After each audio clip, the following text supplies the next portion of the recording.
एक समय की बात है। एक गांव में एक आदमी रहता था। वह कोई भी काम नहीं करना चाहता था। वो हमेशा ऐसे मौके की खोज में रहता कि कहीं से उसको खाना मिल जाए। एक दिन जब वो आदमी खाने के लिए इधर उधर भटक रहा था, तभी उसे एक फल का बागीचा दिखता है।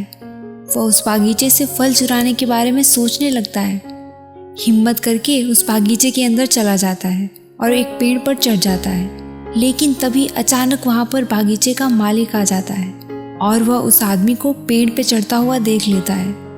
वह उस आदमी को चिल्लाते हुए नीचे आने को कहता है, लेकिन वह आलसी आदमी बागीचे के मालिक को देखकर डर जाता है और नीचे आने से मना कर देता है। तभी उस बागीचे का मालिक अंदर जाकर एक बड़ा सा डंडा लेकर आता है। यह देखकर वह आलसी आदमी तुरंत पेड़ से नीचे उतर जाता है और मालिक के उस तक पहुंचने से पहले वह जंगल की तरफ दौड़ने लगता है और जंगल में जाकर छुप जाता है।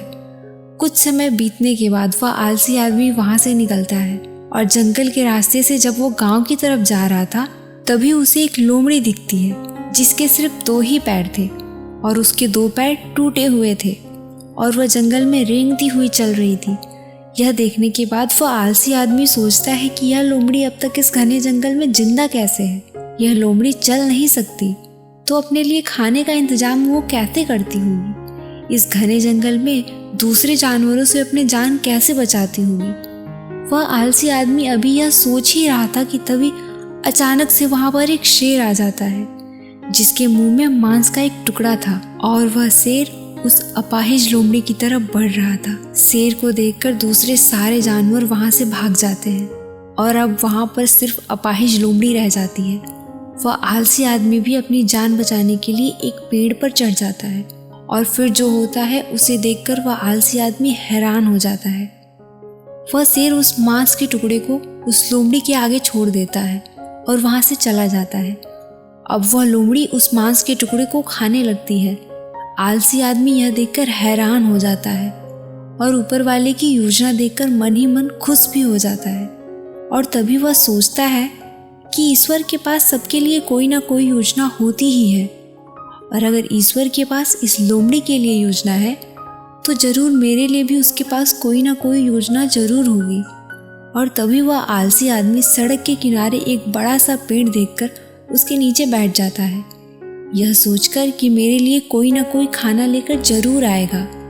वह आदमी 2 दिन तक उस जगह पर बैठकर इंतजार करता है, लेकिन कोई भी उसके लिए खाना लेकर नहीं आता।